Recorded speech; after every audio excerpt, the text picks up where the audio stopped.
So imagine waking up at like 6 in the morning. Which already sounds pretty early for a vacation. Right, exactly. But you're exhausted.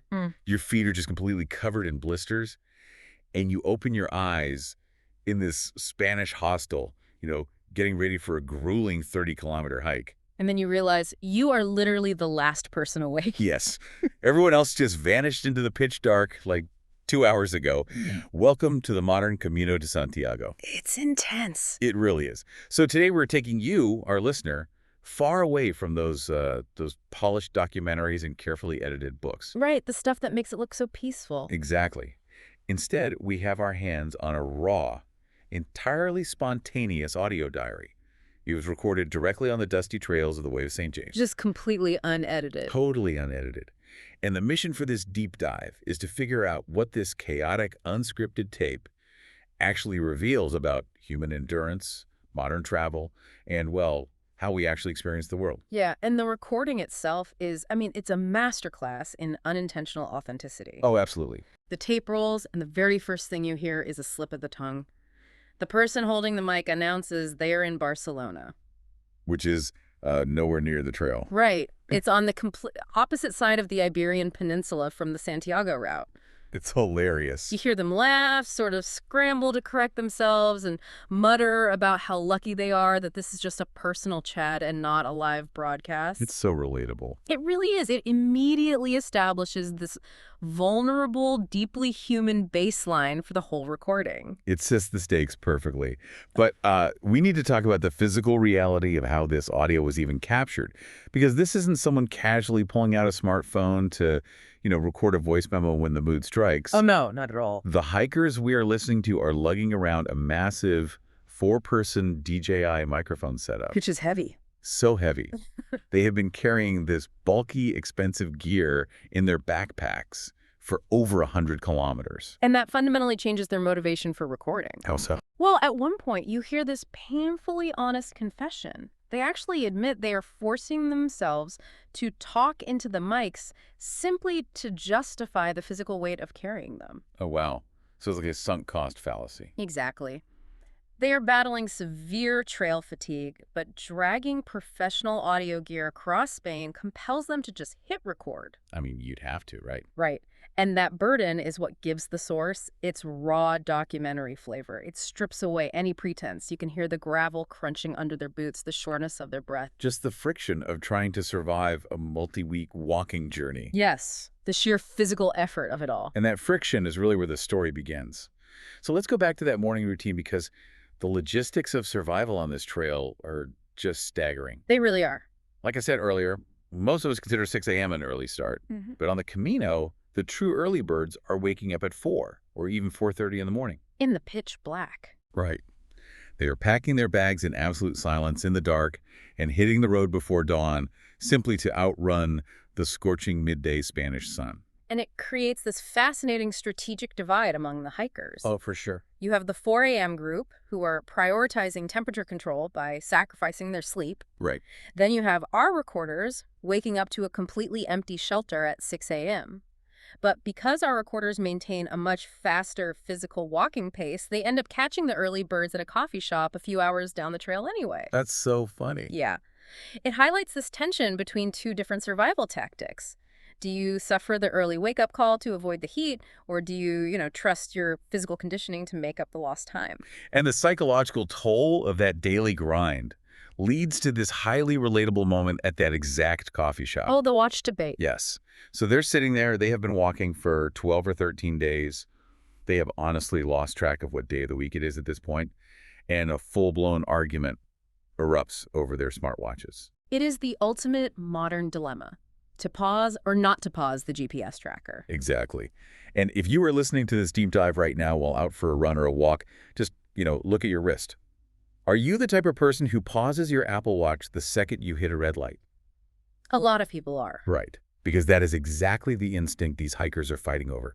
One person is totally adamant that you cannot pause the watch during a coffee break.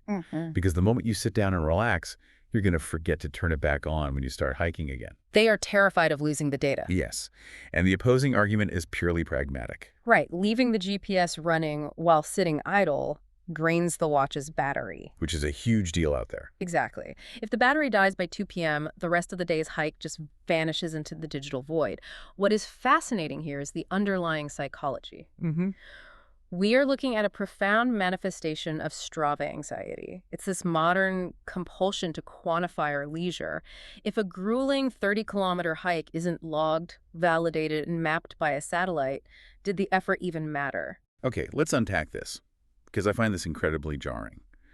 I mean, the Camino is a centuries-old, rugged, deeply spiritual pilgrimage. Right. People have been doing it for hundreds of years. People originally walked this path to seek penance or profound religious clarity. Now we have hikers hyper-fixated on battery management and step counts. Yeah, the contrast is wild. It feels like we are taking a profound spiritual journey and turning it into a corporate project management tool. We are treating our spiritual awakenings like a Jira board. That's a perfect way to put it. And we see that corporatization of the trail even more starkly when we look at how they navigate. Right, the apps. Yeah. Modern pilgrims rely heavily on specialized smartphone apps to calculate their daily pushes, which usually range from 20 to 30 kilometers. Which is a long way to walk every day. It is, and these apps perform highly complex algorithmic routing. They analyze the elevation profile to shorten days with steep inclines. Oh, wow. They monitor the bed capacity of the upcoming towns to ensure the user isn't left stranded without shelter. They even factor in budget constraints. Wait, really? Like they tell you where not to stay? Yes, routing hikers away from larger cities where a sudden layover might cost double the usual rate. So the app is essentially micromanaging the pilgrimage. Pretty much. I mean, I get that it removes the risk of getting lost or not finding a bed, but does that obsession with efficiency kill the spontaneity? Like, if an algorithm is telling you exactly where to sleep and how far to push, are you still on an adventure? Or are you just executing daily script? That is the core tension of the modern trail right there. You go out into the wilderness to disconnect, but you remain tethered to a digital ecosystem that dictates your every step. It's a paradox. It really is. But the source material throws a massive curveball right after the smartwatch debate. Oh, this is my favorite part. Right. Our tech-obsessed recorders run into someone who operates on a completely different paradigm of endurance and efficiency. The Iron Woman of Australia. This encounter completely shifts the scale of what we consider a difficult hike. Totally resets the baseline. So they meet this Australian mother on the trail. And, the standard 800-kilometer route to Santiago is a massive life achievement for most people. That's huge. But for her, it is barely the starting line. She is walking for 60 days total. 60 days. 60 days. She plans to finish the 800 kilometers, then tack on an extra 100-plus kilometers, which is another 4 to 5 days of walking, just to reach Finisterre. The coastal town. Right, the one historically known as the end of the world. And her itinerary doesn't even end at the ocean? No. Once she hits the coast, she intends to turn around and hike the Portuguese way all the way down to Porto. Which is just crazy. It adds another 271 kilometers, so about 7 to 10 days of walking. Wow. In total, she is undertaking a 1,200-kilometer journey.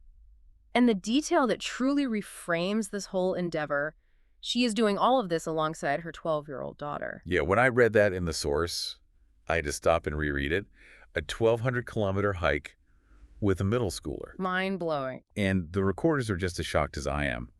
But when they express their awe to her, she casually drops the bomb that this 2-month trek across the Iberian Peninsula is merely a warm-up. Yeah, she treats crossing an entire European country like light stretching. It's unbelievable. What's fascinating here is that she explains this is all preparation for a November trek in New Zealand. Oh, right, the New Zealand trip. Exactly. That upcoming journey involves navigating extreme natural hazards, scaling glaciers, and executing dangerous river crossings. So the Camino is just like a stroll for her. Yeah, she views the Camino, with its paved roads and coffee shops, as a sterile environment compared to what she is preparing for. It is a staggering display of physical fortitude, but it's also entirely rooted in her broader worldview, right? Because she doesn't just embrace extreme nature, she actively rejects the alternative. Right. If we connect this to the bigger picture, she outlines this staunch anti-city travel philosophy. Oh yeah, she has strong opinions on this.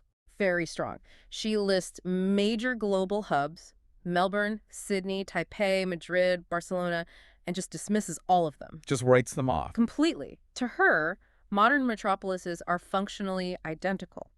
She views them as nothing more than concrete high-rises engineered with the single utilitarian goal, which is packing maximum human density into minimum square footage. Wow. Yeah. In her philosophy, true travel, the kind that yields unique, unrepeatable experiences, only exists in the deep countryside. I mean, I have to challenge that perspective just a bit. Sure. It is very easy to romanticize the wilderness when you are treating a 1,200-kilometer hike as a voluntary vacation. That's a fair point. Right.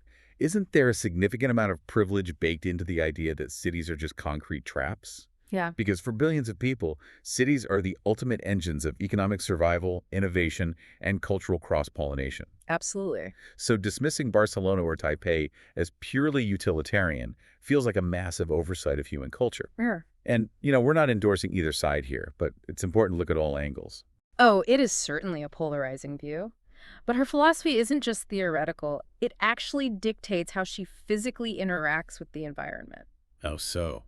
Well, we see this manifested in a glaring cultural contrast regarding hiking gear on the trail. Oh, the gear, yes. Our recorders, who hail from Asia, describe themselves as being heavily armored against the elements. Like fully bundled up. Exactly. They are wearing UV-blocking arm sleeves, insulated leg warmers, wide-brimmed hats, heavy sun protection. And even bundled up like that, they are shivering and complaining about the freezing morning temperatures. Right. Then they look over at the Australian woman and her 12-year-old daughter. And they're hiking in shorts and tank tops. No hats. No protective sleeves. The recorders note with sheer bewilderment that the Australians are turning bright red, practically baking under the Spanish sun, yet they seem completely unfazed. Not bothered at all. They show absolutely zero signs of discomfort. It's amazing. The Asian hikers are treating nature as an adversary to be mitigated. They use gear the same way they use smartphone apps to maintain a tight perimeter of control over their environment. That makes total sense. But the Australian hiker operates on a philosophy of assimilation. She surrenders to the elements, allowing the sun to burn her skin and the temperature to dictate her body heat. It's a fundamental difference in psychological framing. Exactly. Do you insulate yourself from the environment, or do you let the environment alter you? And, the moment you stop trying to control every variable is exactly when the most memorable parts of a journey happen. Sure, true. Which is exactly what unfolds next in the audio diary. Our tech-obsessed, heavily armored recorders finally let their guard down, and they stumble into the exact kind of sensory experience the Australian woman was praising. Yes, they wander into this small countryside town, and the entire atmosphere just shifts. The transition is stark. It is. They note the town's architecture is laid out on a rigid grid pattern resembling a chessboard. Which is weird for that area, right? Yeah, it is a sharp departure from the chaotic, winding medieval paths they have been navigating. And drawn by curiosity rather than an app's recommendation, they step inside the local church of St. John the Baptist. And you can hear the acoustic shift on the tape immediately. Oh, it's beautiful. They step out of the harsh, cold outdoor wind into this insulated, warm sanctuary. The building is this magnificent blend of heavy stone and ancient, creaky wooden stairs. You can actually hear it. Yeah, the microphone picks up the deep groans of the wood under their hiking boots. And that physical environment forces a behavioral change. Right. Their voices drop to hushed whispers. The frantic, goal-oriented pace they maintained on the trail just dissolves. The architecture commands a slower, more deliberate physical presence. But here's where it gets really interesting. They are walking up those creaking stairs to the second floor, and they spot a statue of the Virgin Mary. Okay. But it is not positioned in the center of a grand altar like you'd expect. Where is it? It is tucked off to the side, placed at a very specific tilted angle facing the stairwell. Right, because the builders of that church calculated the precise trajectory of human movement. Exactly. The statue is angled so that the exact moment a person's head clears the floorboards of the second story, the Virgin Mary's eyes meet theirs perfectly. That is just incredible. It is an intentional, deeply intimate moment of eye contact engineered centuries before digital technology even existed. It is almost like a 16th century motion sensor. Yeah. They didn't have electricity or proximity sensors, so they used basic human kinesiology, just the natural angle of a person's neck as they climb a flight of stairs, to trigger an emotional connection. It's brilliant analog engineering. It really is. And it proves the point, right? Yeah. No algorithmic routing app is ever going to tell you, pause at step 4 to achieve eye contact with a 500-year-old wooden carving. No app can do that. That discovery requires physical presence. It requires looking up from the smartwatch. And that theme of unscripted discovery climaxes the moment they leave the quiet reverence of the church. Oh, the bakery. Yes. They step back onto the chessboard streets, fully intending to resume their 20-kilometer daily push. But their biology violently overrides their itinerary. They get hit by that smell. They are hit by an overwhelming, undeniable scent. The smell of a wood-fired oven. It is such a visceral detail in the recording. They see locals walking past them, clutching these steaming, fresh baguettes. And the hikers literally stop dead in their tracks. Yeah. They trace the smell down the street and find themselves standing in front of a shop called the Jesus Bakery. And they abandon the trail entirely. Right then and there. The apps, the step counts, the battery life, all of it is instantly forgotten. They rush into the bakery, and the audio recording devolves into this beautiful, messy chaos. It's so chaotic. You hear the raw friction of international travel playing out in real time. The transaction itself is basically a comedy of errors. Oh, completely. They are trying to buy 3 baguettes that cost exactly 1.50 euros each. But they don't speak the language smoothly, and they are fumbling with unfamiliar currency. Trying to do the math in their heads. Right. They're trying to do the mental math of handing over a 5 euro bill and random 2 euro coins, trying to figure out the exact change, while this line of hungry locals is just forming behind them. And, we often view that kind of friction as a negative aspect of travel. Oh, for sure. We wish we could just tap our phones and seamlessly use Apple Pay like we do at home.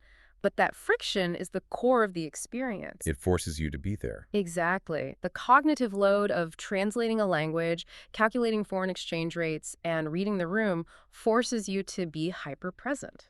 And their attention span is completely shot by the time they even finish paying for the bread. Oh, yeah, they get completely sidetracked again. Because they get distracted by this massive mango pound cake sitting in a glass pastry case. Yeah. And because it's sold by weight, they have to pantomime with the baker, gesturing with their hands to indicate exactly how thick of a slice they want chopped off. Like a game of charades. Exactly. Then they pull out their smartphones, trying to take photos of the small Spanish labels next to the pastry so they can translate them and learn the vocabulary. And struggling with the lighting. Yeah, you can hear them groaning about the glare on the glass case ruining their photos. And amidst all this frantic pantomiming, photographing, and fumbling with euro coins, the reality of a working bakery just crashes into the scene. The delivery. Yes. A massive flour delivery arrives. Deliverymen begin hauling giant, heavy sacks of flour right through the front door, dodging our hikers who are just standing in the middle of the shop, happily chewing on pieces of weighed mango cake. It is the ultimate video game side quest. That's exactly what it is. Like, your main objective is to walk 25 kilometers to the next checkpoint. But suddenly you get derailed by an NPC side quest involving a wood-fired oven, complex currency math, and a flour delivery. And let's be honest, that side quest is infinitely more rewarding than just putting your head down and grinding out the miles. Oh, 100%. Which brings us to the synthesis of this entire audio diary. Right, pulling it all together. When we pull back and look at what this deep dive really reveals, we see a microcosm of modern existence. We have hikers equipped with heavy professional microphones and battery-draining smartwatches. Yep. We have sophisticated algorithms optimizing their spiritual journey. We have profound cultural clashes regarding how we interact with nature, highlighted by the Australian woman's extreme endurance. And sitting right in the middle of all this heavy technology and deep philosophy Is the pure animalistic joy of smelling fresh bread and entirely abandoning your plans. Exactly. So what does this all mean for you? You might not be strapping on a backpack to walk 1,200 kilometers across Spain tomorrow. Probably not. But look at your daily routine. Are you moving through your week, fully geared up, obsessively tracking your metrics, optimizing your calendar, and trying to insulate yourself from every possible inconvenience? We all do it. We do. Or are you actively leaving white space in your schedule for a wood-fired bakery moment? Because the optimization tools we rely on are undeniably powerful. They are. They will save your battery life, they will keep you on budget, and they will ensure you reach your shelter before the sun goes down. They eliminate the friction of getting from point A to point B. But that raises a massive question. What's that? If the most profound moments of our lives are the unexpected ones, the 16th century analog engineering hidden on a staircase, or the chaotic, messy transaction for a slice of mango cake, what happens when technology successfully eliminates all the friction? Wow. This raises an important point we rarely consider. We spend our lives building AI and algorithms to smooth out every bump in the road, to ensure we never get lost, never mistranslate a menu, and never waste a step. Right. But if the joy of discovery requires getting a little lost, maybe the ultimate luxury of the future won't be perfect efficiency. What will it be? Maybe in a hyper-optimized world, the ultimate luxury will simply be the privilege of making mistakes.